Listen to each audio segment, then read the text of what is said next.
Welcome to make life institute. আজকে chapter 4 Ramesh Singh এর economic planning. Planning হচ্ছে আমরা কি প্রডিউস করব, হোয়াট অ্যান্ড হাউ, কিভাবে করব, আর ওয়াই কেন করব। এইচ ডিকনসন বলেছিলেন যে ইকোনমিক প্ল্যানিং হচ্ছে এক ধরনের ইকোনমিক ডিসিশন নেওয়া, যে কোনটা কিভাবে করা উচিত, কোথায় কত টাকা লাগিয়ে কিভাবে রিসোর্সেসগুলোকে ম্যানেজ করে কাকে দেওয়া উচিত কাকে না দেওয়া উচিত, লোকেশন অফ রিসোর্সেস। এর মধ্যে থাকে কিছু ডিফাইন্ড, ক্লিয়ারলি ডিফাইন্ড অবজেক্টিভ, যে এরপরে এটা করতে হবে ওটা করতে হবে। ছোটো ছোটো অবজেক্টিভসগুলো থাকে, আর অবজেক্টিভসের থেকে বড় থাকে যেটা একটা কমপ্লিট একটা পলিসি বানিয়ে নেয় প্ল্যানিংয়ের থ্রুতে। সেকেন্ড ওয়ার্ল্ড ওয়ারের পরে প্রচুর নিউলি ইন্ডিপেন্ডেন্ট যারা কান্ট্রি হলো, যারা কোলোনাইজ থেকে বেরিয়ে গেল, কোলোনাইজেশন থেকে, তারা প্ল্যানিংয়ের দিকে একটা পজিটিভ অ্যাপ্রোচ নিয়ে যে অ্যাভেলেবেল রিসোর্সেসগুলো ছিল সেটাকে ভালোভাবে যদি ওয়েল ডিফাইন্ড গোলস দিয়ে যদি অপটিমাম ইউটিলাইজেশন সম্পূর্ণভাবে যদি ইউজ করে নেওয়া যেতে পারে লিমিটেড রিসোর্সেসগুলো, তাহলে হয়তো তারা ডেভেলপমেন্ট পেতে পারে। এটাই হচ্ছে প্ল্যানিংয়ের অবজেক্ট। প্ল্যানিংয়ের final objective is always development. Comprehensive plan সম্পূর্ণরূপে সমস্ত বড় বড় সেক্টর অফ দ্য ইকোনমিকে দেখে যদি প্ল্যান করবো, যেরকম এগ্রিকালচারটাকে এভাবে ডেভেলপ করবো, এটা করবো। আর পার্শিয়াল প্ল্যান হচ্ছে কোনো একটা পার্টিকুলার একটা টার্গেট নিলাম, যে এগ্রিকালচারের সেক্টরে এতটা বা এই ইন্ডাস্ট্রিতে এতটা করবো, একটা পার্ট অফ দ্য শুধু ইন্ডাস্ট্রিয়াল সেক্টরটা, কিন্তু কম্প্রিহেন্সিভ ওভারঅল পুরোটাকে দেখে। ম্যাক্রো ইকোনমিক পলিসি যেটাকে বলে আর কি। ওয়ার্কিং ডেফিনেশন হিসেবে planning is a process. Planning কোনো দিনও শেষ হয় না, এটা কন্টিনিউয়াসলি প্রসেসের মধ্যে চলতে থাকে। একবার একটা প্ল্যানিং শেষ হলো, আবার নতুন প্ল্যান আসলো, মানে এই প্ল্যানটা আরেকটা প্ল্যান হলো। যখন কন্টিনিউয়াসলি আমরা পড়াশোনাও করি, দেখবেন একটা প্ল্যান শেষ হয়, ঠিক আছে, আর একটা এইভাবে এটাকে করবো, ওইভাবে এটাকে করবো। তো প্ল্যান একটা কন্টিনিউয়াস প্রসেস, এটা কোনো শুধু চেঞ্জ হয়, ডাইরেকশন চেঞ্জ হয়। হয়তো এবার এইভাবে করেছিলাম, পরের বার এইভাবে করবো, ডাইরেকশন চেঞ্জ হয়, ইন্টেন্সিটি চেঞ্জ হয়, কিন্তু প্ল্যানিংটা একটা কন্টিনিউয়াস প্রসেস। যেরকম প্রথমে কনস্টিটিউশন শেষ করবো, তারপরে ইকোনমি শেষ করবো, এরকমই প্ল্যানিংও এরকম আছে। প্রথমে এগ্রিকালচার ডেভেলপ করবো, তারপরে এটা ডেভেলপ করবো। ওয়েল ডিফাইন্ড গোলস আছে, এগ্রিকালচারে এত পার্সেন্ট, এরকম এখন 5 ট্রিলিয়ন ইকোনমিক টার্গেট রেখেছে, ম্যাক্রো ইকোনমিক টার্গেট। আবার ছোটো ছোটো এই সেক্টর এত ডেভেলপ করবো। তো এইভাবে ওয়েল ডিফাইন্ড গোল থাকে, কন্টিনিউয়াস প্রসেস দ্বারা প্ল্যানিং দ্বারা ওটাকে অ্যাচিভ করতে চায়। গোলটা ওয়েল ডিফাইন্ড হওয়া উচিত, কোনো মানে এরকম না যে বোঝা যাচ্ছে না কোনো কিছু, একদম এটা এতটাই এইভাবেই করতে হবে, একদম এটাই করতে হবে, তো সেটা ওয়েল ডিফাইন্ড হবে। চায়না, পোল্যান্ড, রাশিয়ার মতন আনডেমোক্রেটিক নন ডেমোক্রেটিক নেশনস, যেখানে মানে পিপলদের কোনো রায় লাগে না, সেখানেও ওরা ঠিকঠাকভাবে মানে গোলসটাকে ডিফাইন করে রাখে, যে না এরপরে এটাই করবো, এটাই অ্যাচিভ করবো। Optimum utilisation of available resources, মানে যে কটা রিসোর্সেস আমাদের কাছে অ্যাভেলেবল আছে, প্ল্যানিংয়ের দ্বারা সেটাকে পুরোপুরিভাবে সম্পূর্ণরূপে ভালো করে ইউটিলাইজ করবো। আমরা প্ল্যানিং কেন করি? আমরা এটাকে, আমার কাছে এই বইটাই আছে, এটাকে 10বার করে রিভাইজ করবো, যাতে কি এটা অপটিমাম ইউজ হয়। আর একবার যদি আমি পড়ি তাহলে তো এটা আমার মনে থাকবে না। তো এটাকে যদি আমি 10বার পড়ি, সেটা অপটিমাম ইউজ করবো, যাতে কোনাও ছাড়বো না, কোনোটাকেও ভালোভাবে ইউজ করবো, যতটা আমার কাছে আছে সেটাকে এফিসিয়েন্টলি ভালোভাবে ইউজ করবো। এটাকে বলে optimum utilisation of available resource. সোর্সকে বেস্ট পসিবল ওয়েতে ইউজ করে অপটিমাম ইউটিলাইজেশন, যেরকম সোর্স ইউজ করবো কিন্তু সাস্টেনেবল ডেভেলপমেন্ট করবো, এনভায়রনমেন্টালি সাস্টেনেবল জিনিস দেবো, যাতে এনভায়রনমেন্টের বেশি ক্ষয়ক্ষতি না হয়। 1950s প্ল্যানিংই একমাত্র টুল ছিল যেটা দ্বারা যে রিসোর্সকে ইউটিলাইজ করে পলিসি মেকার্সরা গোলকে অ্যাচিভ করতে পারতো। যেরকম family planning, town planning, urban planning, city planning, financial planning, যেটা কি আমাদের বাজেট। তো এরকম ধরনের প্ল্যানিং ইউজ করা হতো 1950s। কান্ট্রিজরা নিজেদেরকে প্ল্যান্ড ইকোনমিজ অ্যানাউন্স করেছিল, যেমন China, Russia, India, Poland, France, USA, Canada বা মেক্সিকো নিজেদেরকে প্ল্যান্ড ইকোনমিজ ডিক্লেয়ার না করলেও প্ল্যানিং কিছু ওদের ছিল। যেরকম টেনেসি ভ্যালি অথরিটি ছিল 1916-এ, সেটা ফার্স্ট টাইম ইউএসএ একটা প্ল্যানিংয়ের দিকে গেছিলো, কিন্তু কোনোদিনও ডাইরেক্টলি ডিক্লেয়ার করেনি that we are going for national planning. Tennessee ভ্যালির থেকে আমাদের দামোদর ভ্যালি কর্পোরেশন হয়েছে, মানে ওই রিজনাল প্ল্যানিংটা অ্যাপ্রোচটা নিয়ে। প্ল্যানিং ইনফ্যাক্ট একটা মেথড ছিল ফাস্টার ইকোনমিক প্রোগ্রেস পাওয়ার জন্য। প্রচুর কান্ট্রিজ, ডিফারেন্ট কান্ট্রিজরা এটা ডিফারেন্ট টাইমে ডিফারেন্ট ইন্টারভ্যালে ইউজ করেছে। সে রিজনাল প্ল্যানিং ইউজ করেছিল প্রথমবার, সেটা হচ্ছে টেনেসি ভ্যালি অথরিটি প্ল্যানিং 1916-এ। ইউএসএ প্রথমবার রিজনাল প্ল্যানিংকে ইউজ করেছিল as a part of development policy. আবার নিজেকে ন্যাশনাল প্ল্যানিংয়ে একটা কান্ট্রি বা প্ল্যানিং ইকোনমি হিসাবে ডিক্লেয়ার করেনি, কিন্তু রিজনাল প্ল্যানিং প্রথম এরা ইউএসএ ইউজ করেছে। টেনেসি ভ্যালি অথরিটি দিয়ে ইউএসএ এক তীরে বহু শিকার করেছিল। তার মানে যেরকম ফ্লাডটা আটকে দিল, ফ্লাড কন্ট্রোল করলো, আবার সেই ফ্লাডটা আটকে দিয়ে ওখান থেকে ইলেকট্রিসিটি প্রডিউস করে নিল, আবার এদিকে সয়েলটাও বয়ে গেল না, তাহলে সয়েল কনজারভেশনও হলো।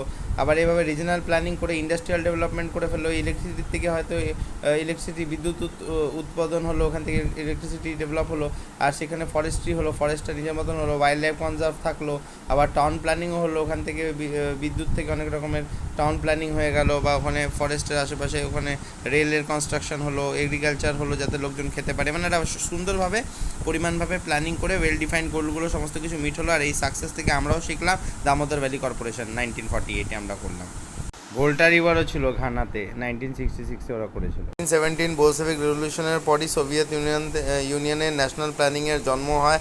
ন্যাশনাল লেভেলে প্ল্যানিংটা আর কি হয়, এটাতে স্ট্যালিন যে ছিল, জোসেফ স্ট্যালিন, উনি করেছিলেন 1928-এ, যে সেন্ট্রাল প্ল্যানিং করেছিলেন সোভিয়েত ইউনিয়ন। আর সেটা 1928 থেকে 1933 প্রথমবার ওয়ার্ল্ডের প্রথম এক্সপিরিয়েন্স ছিল যে ন্যাশনাল প্ল্যানিংয়ের। আর এটাকে স্লোগান দিয়েছিল রাশিয়ার থেকে, গ্রেট লিপ ফরওয়ার্ড। সোভিয়েত ইউনিয়নের ন্যাশনালিস্ট প্ল্যানিংটা আনা, যেটাকে গসপেল প্ল্যান বলা হতো, এটা অনেক কান্ট্রির জন্য ডাইরেক্ট ইনডাইরেক্ট বিয়ারিং হলো। ইন্ডিয়ার তো পুরোপুরি ডাইরেক্ট ইনফ্লুয়েন্স ছিল, অনেকে ইনডাইরেক্টলিও ইনফ্লুয়েন্স ছিল সোভিয়েত প্ল্যানের, যে পেছন থেকে কোনো না কোনোভাবে ওরা রেক্টিফাই করছে, কিন্তু ইন্ডিয়া তো ডাইরেক্ট ইনফ্লুয়েন্স ছিল।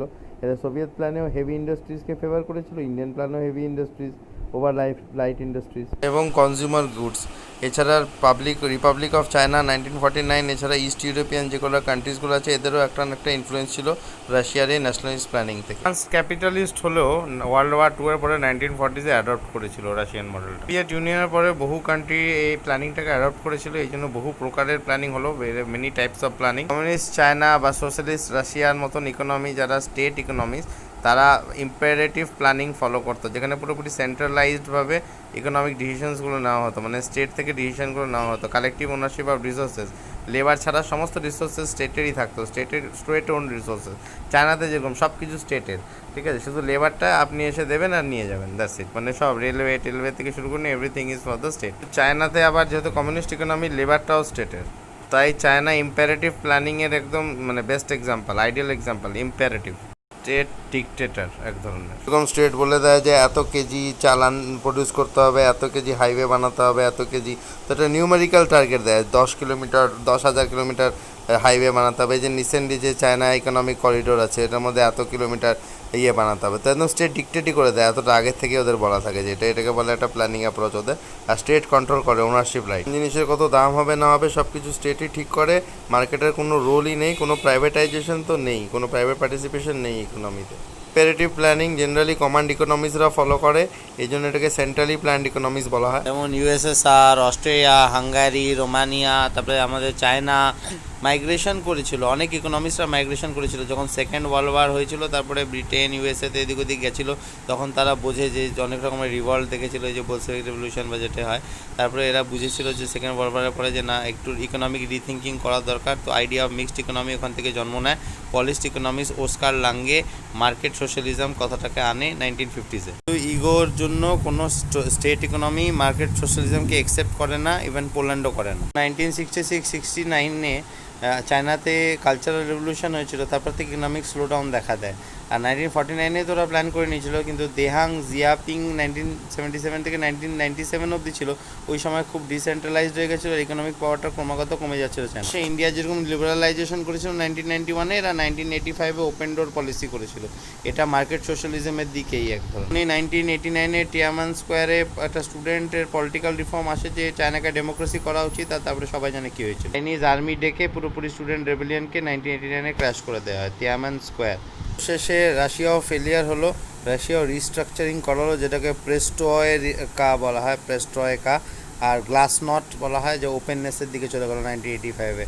সোশ্যালিস্ট ইকোনমি বা কমিউনিস্ট ইকোনমি শুধু ফেল হয়নি, বা ইন্ডিয়াও ফেল করেছিল 1991-এ রিফর্মসের সময়। 1989-এ ইস্ট ইউরোপিয়ান ইকোনমিসগুলো ওরাও রিফর্ম করলো, পর থেকে আর কেউ সম্পূর্ণরূপে ইম্পারেটিভ প্ল্যানিং আর ফলো করতো না কোনো কান্ট্রি। ইন্ডিকেটিভ প্ল্যানিং মানে এক ধরনের ইশারা করা, এটা সম্পূর্ণরূপে কোনো ডিকটেটরশিপ না। এই আইডিয়া অফ প্ল্যানিংটা এসেছিলো ডেমোক্রেটিক ওয়ার্ল্ড, যেরকম ইন্ডিয়া যে কটা আছে, এরা ইন্ডিকেটিভ প্ল্যানিংয়ের দিকে যাচ্ছিলো। আইডিয়াটা হচ্ছিলো যে এখানে প্রাইভেট সেক্টরদেরকেও একটু দেখিয়ে দেবে যে এইভাবে ডেভেলপমেন্ট করো, তো সেটা একটা আন্দাজা দিয়ে দেবে, তো এটাকে ইন্ডিকেশন দেওয়া মানে ইন্ডিকেটিভ প্ল্যানিং। আর এর জন্য এটা মিক্সড ইকোনমিতে এটা প্রিভেল করতো। সেন্ট্রালি প্ল্যান্ড ইকোনমি না, এটা মার্কেট প্রাইস সিস্টেমের উপরেই চলে, মানে মার্কেটে যেভাবে দাম বাড়ে কমে তার উপরে চলে। যে ইকোনমিক পলিসিজ আর প্ল্যানস কিছু নিউমেরিক্যাল টার্গেট সেট করে, যেটা অনেকটা ইম্পারেটিভ প্ল্যানিংয়ের মতনই, যেরকম আমাদের প্ল্যানিংয়ে আছে। ইন্ডিয়াতে দেখবে যে এত পার্সেন্টের গ্রোথ অ্যাচিভের টার্গেট থাকে, যেটা ফার্স্ট ইয়ার প্ল্যানে হয়েছিল বা সেকেন্ড ইয়ার প্ল্যানেও হয়েছিল, মানে এই ধরনের মানে কিছু প্ল্যান টার্গেটস থাকে। কিন্তু ইন্ডিকেটিভ নেচারের মধ্যে বা প্ল্যানিং পলিসিগুলো এইভাবে করে, যেরকম কোনো একটা পলিসি অ্যানাউন্সমেন্ট করলো যেখানে এই ধরনের সেক্টরকে ট্যাক্স রিবেট দেওয়া হবে, ইলেকট্রনিক্সে যেরকম এখন ভেহিকালসের উপরে অনেক রকমের ট্যাক্সের ছাড় দেওয়া হচ্ছে, তাহলে এটা কী হবে, এক ধরনের এনকারেজ করবে। আর অনেক জায়গায় সিগারেটে বেশি ট্যাক্স নেওয়া হচ্ছে, তো ডিসকারেজ করবে। তো প্রাইভেট সেক্টরকে এনকারেজ বা ডিসকারেজ করে এই ধরনের প্ল্যানিংয়ে। ধরনের প্রাইভেট সেক্টরকে ইন্ডিকেশন দেয়, ইশারা দেয় যে এই ব্যবসাটা করো বা এই ব্যবসাটা করো না, ইশারা দেয়, সেটাকে ইন্ডিকেটিভ। 1940s ফ্রান্স নিজেকে মিক্সড ইকোনমি করার পরে একটা মনেট প্ল্যান উনি প্রথম চেয়ারম্যান নিয়ে আসলো ওদের প্ল্যানিং কমিশনের। মনেট প্ল্যান ফ্রান্সের বেসিক সেক্টর প্ল্যানিং ছিল, আর এটা একটা সিনোনিম ছিল।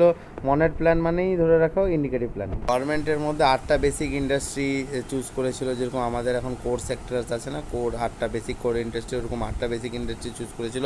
এটা অলমোস্ট একটা ইম্পারেটিভ প্ল্যানিংয়ের মধ্যে ছিল, যেখানে স্টেট মনোপলি। মনেট প্ল্যানে 8টা কোর ইন্ডাস্ট্রিজ ছিল, যেখানে ফ্রান্স ওটাকে ন্যাশনালাইজ করে দিয়েছিল, মানে এই 8টা সেক্টরকেও ফ্রান্স নিজে কিনে নিয়েছিল পুরোপুরি অ্যাজ এ গভর্নমেন্ট, ন্যাশনালাইজ করে দিয়েছিল। France, Japan successfully indicative planning follow করেছিল, পরে ইউএসএও করেছিল 1965-এর পরে। ইউএসএ প্রথম ওই টেনেসি ভ্যালি অথরিটিতে রিজনাল প্ল্যানিং করে সেটা অসম্ভব সাকসেসফুল হওয়ার পরেও ন্যাশনাল প্ল্যানিংয়ে কোনোদিনও সেটাকে ফর্মাল ন্যাশনাল প্ল্যানিংয়ে আনেনি। কিন্তু ইউএসএতে ইন্ডিকেটিভ প্ল্যানিং ফলো করা হয়। ইউএসএতে কি সমস্ত মিক্সড ইকোনমিতেই ইন্ডিকেটিভ প্ল্যানিং ফলো করা হয়। ইন্ডিকেটিভ মানে কি, ইশারা দেওয়া। কাকে ইশারা দেবে? প্রাইভেটকে বেসিক্যালি, আর পাবলিক তো অবশ্যই পাবে। পাবলিক চাইলে তো গভর্নমেন্ট নিজেই করে নিতে পারে না, সেটা তো ইম্পারেটিভ হয়ে গেল। কিন্তু ইন্ডিকেটিভ মানে কি, প্রাইভেটকে ইশারা দেবে যে তুমি এইভাবে ডেভেলপমেন্ট করো, এই সেক্টরে ইনভেস্ট করো, এই সেক্টরে করো, পলিসি হিসাবে এটাতে ট্যাক্সের ছাড় দেবো, এটাতে দিচ্ছি। তাহলে কী হবে, ইন্ডিকেটিভ। প্রাইভেট মানেই মিক্সড ইকোনমিতে প্রত্যেকটা ইন্ডিকেটিভ প্ল্যানিং কোথায় থাকে? প্রত্যেকটা মিক্সড ইকোনমিতে। কেন ওয়ার্ল্ড ওয়ারের পরে প্রত্যেকটা কান্ট্রি মোটামুটি প্ল্যান্ড ইকোনমির দিকে যাচ্ছিল, দৌড়াচ্ছিল। ইন্ডিয়া পুরোপুরিভাবে সম্পূর্ণরূপে ইম্পারেটিভ প্ল্যানিংয়ের দিকে চলে গেছিলো। কিন্তু 1991-এ ইন্ডিয়া থেকে শুরু করে রাশিয়া, চায়না একটু সবাই চেঞ্জ হলো, আর ইন্ডিয়া পুরোপুরিভাবে ইন্ডিকেটিভের দিকে চলে গেল, আর প্রাইভেট সেক্টরের দিকে লিন চলে গেল। তো যে বায়াসটা ছিল পুরোপুরি ইম্পারেটিভ, সেটা চলে গেল। এখন তো প্রাইভেটাইজেশনের বিশাল রোল ইন্ডিয়ান ইকোনমিতে, তাহলে ইন্ডিয়া মিক্সড ইকোনমি, তার মানে indicative economy, indicative planning follow করে। এর একটা মার্জিনাল রোল, মানে খুব কম রোল থাকে ইন্ডিকেটিভ ইকোনমিতে, খুবই কম। বেসিক্যালি এটা প্রাইভেটাইজেশনের উপরে। সোশ্যাল ওয়েলফেয়ারের রোল থাকে, যেরকম হেলথ কেয়ার, নিউট্রিশন, এডুকেশন, এই ধরনের প্ল্যানিং অনেক ধরনের, যেরকম রিজনাল প্ল্যানিং হয়ে গেল, national planning, central, state, local planning, centralise planning যেটা পুরোপুরি উপর থেকে কন্ট্রোল হবে, ডিসেন্ট্রালাইজ প্ল্যানিং মানে ছোটো ছোটো যেরকম আমাদের প্ল্যানিং আছে আমাদের পঞ্চায়েতে বা আমাদের মিউনিসিপ্যাল কর্পোরেশনের ছোটো ছোটো যে প্ল্যানিংগুলো হয়। লং টার্ম প্ল্যান আছে, যে লম্বা চলে, শর্ট টার্ম প্ল্যান আছে। ইকোনমিক প্ল্যানিং হয়, কত টাকা কোথায় কোথায় খরচা করবো। আবার ডেভেলপমেন্ট প্ল্যানিং আছে, যে কোন কোন সেক্টরে কীভাবে ডেভেলপমেন্ট করবো। 2010-11 ইকোনমিক সার্ভেতে ইন্ডিয়া গভর্নমেন্ট প্রথমবার নর্মেটিভ অ্যাপ্রোচ নিয়েছে to planning in India. Normative approach মানে যদি কোনোভাবে কাস্টমস সাথে বা ট্র্যাডিশনের সাথে লিঙ্ক করে যদি আমরা কোনোভাবে ইকোনমিটাকে চেঞ্জ আনতে পারি, বিহেভিয়ারে কোনো রকম চেঞ্জ আনতে পারি। যেরকম পপুলেশন কন্ট্রোল করার জন্য যদি কোনো কাস্টমার থাকে যে আমরা দেরিতে বিয়ে করব, কোনো কাস্টমারই যদি করে দিতে পারি, বা কোনো অ্যাপ্রোচ নিয়ে নিতে পারি, যেরকম রাখি পড়ালাম আমরা গাছপালাকে, তাহলে ওটা আমরা ওকে প্রোটেক্ট করব, মানে এই ধরনের। যেরকম আমরা হিন্দুরা যেরকম গরুকে মানে মা মনে করি, ওকে রক্ষা করি, তো এই ধরনের কিছু নর্মেটিভ অ্যাপ্রোচ কাস্ট, ক্রিড, রিলিজনের উপরে ফোকাস করে। কিন্তু সিস্টেম প্ল্যানিং শুধুমাত্র রেজাল্ট ওরিয়েন্টেড, শুধু রেজাল্টের দিকে দেখে থ্রু ইনস্টিটিউশনালাইজ মেকানিজম। আর আমরা এখন নর্মেটিভ অ্যাপ্রোচের দিকে যাচ্ছি, যেরকম স্বচ্ছ ভারত অভিযান হয়ে গেল, বেটি বাঁচাও বেটি পড়াও অভিযান। জানুয়ারি 2015-তে প্ল্যানিং কমিশন সরে যায়, তারপরে নীতি আয়োগ আসে, এটা পলিসি থিঙ্ক ট্যাঙ্ক। আমরা ডিসেন্ট্রালাইজ প্ল্যানিংয়ের দিকে চলে যাচ্ছি, নর্মেটিভ প্ল্যানিংয়ের দিকে অ্যাডপ্ট করছি, যাতে আমরা প্ল্যানিং যে ডেভেলপমেন্ট যে মডেলটা আমরা নিচ্ছি, এই নতুন বডিটা, এটা ফ্রম টপ টু বটম না হয় বটম টু টপ অ্যাপ্রোচ নিচ্ছে আর কি, মানে নিচের থেকে প্ল্যানিংটা হবে আর কি, অল ইনক্লুসিভ, সবাইকে নিয়ে চলছে, একটা হোলিস্টিক অ্যাপ্রোচ নিয়ে চলছি। নীতি আয়োগ 2015-16 থেকে আমরা গিভ ইট আপ বা এই ধরনের পলিসি ফলো করছি, যেখানে আমরা নর্মেটিভ ফলো করি, যেখানে সোশ্যাল নর্মস হিসাবে বড় লোকদেরকে বলছি সাবসিডি ছেড়ে দাও, তারপরে সোশ্যাল প্রিজুডিস অ্যাগেন্স্ট গার্লটাকে ছেড়ে দেওয়া, যেরকম বেটি বাঁচাও বেটি পড়াও, যে অ্যাটিটিউডটাকে চেঞ্জ করে দেওয়ার চেষ্টা করছি, যাতে মানে যে অ্যাটিটিউড চেঞ্জ হচ্ছে না বলে আমরা পটিতে যাচ্ছি না, বা এই যে স্বচ্ছ ভারত অভিযান যেটা আছে আর কি, টয়লেট আছে বাড়িতে কিন্তু ইউজ করবো না, তো এই social prejudice against girls, against toilet, এই জিনিসগুলোকে আমরা ইউজ করছি, যাতে এনকারেজ করছি, যাতে আমরা পাবলিক প্লেসেসগুলোকে ক্লিন রাখি, ওপেন ডিফেকেশন না করি। স্বচ্ছ ভারত অভিযানের মতো কন্ডিশন করে দিচ্ছি, যেরকম ওমেন ভালো, গার্লসরা ভালো, বেটি বাঁচাও বেটি পড়াও, বেটি লক্ষ্মী, অফিসার বিটিয়া, এই ধরনের, মানে ওপেন ডিফেকেশন করা উচিত না, বাড়িতে বাথরুম নিয়ে আসো, বাইরে করো না, বাইরে বসলে রোগ হতে পারে। তো এই ধরনের অ্যাটিটিউডনাল চেঞ্জগুলো নিয়ে আসছি, পাবলিক প্লেসেসগুলোকে ক্লিন রাখো, এতে স্যানিটেশন হবে, হাইজিন হবে, মানে এই জিনিসগুলো অ্যাটিটিউডনাল চেঞ্জগুলো আমরা আনার চেষ্টা করছি থ্রু দ্য প্ল্যানিং। পলিসি ইন্টারভেনশনটা এক ধরনের নর্মেটিভ পলিসি মেকিং, যেখানে আমরা বিহেভিয়ারাল চেঞ্জ চাইছি কোথাও না কোথাও। প্ল্যানিংটা সেক্টর স্পেসিফিকও হতে পারে, না একটা পার্টিকুলার সেক্টর, এগ্রিকালচার বা ইন্ডাস্ট্রি বা সার্ভিস সেক্টর, এটা বা স্প্যাটিয়াল প্ল্যানিংও হতে পারে, যেটা স্প্যাটিয়াল ডাইমেনশনটা মানে পুরো ইকোনমি অ্যাজ আ হোল, যে পুরো ইকোনমিটার কী কী দরকার, কী কী রিকোয়ারমেন্ট সেটা নিয়ে দেখবে, ইকোনমিক প্ল্যানিং করবে সেটা নিয়ে। প্ল্যানিংয়ে আমরা বেশিরভাগ সেক্টরাল অ্যাপ্রোচটা ফলো করি, প্রত্যেক এগ্রিকালচার সেক্টরের উপরে বেশি ধ্যান দিই, সেটা যত ভালো করছে কি হচ্ছে না। ইন্ডাস্ট্রির উপরে যখন এখন আমাদের ফোকাসটা আসছে আস্তে আস্তে, আবার মাল্টি লেভেল রিজনাল প্ল্যানিংও করছি, মানে প্রত্যেকটা লেভেলের থেকে নিচে থেকে যে নীতি আয়োগ দিয়ে আর নর্মেটিভ ডাইমেনশনসগুলো আমরা দেখছি আস্তে আস্তে।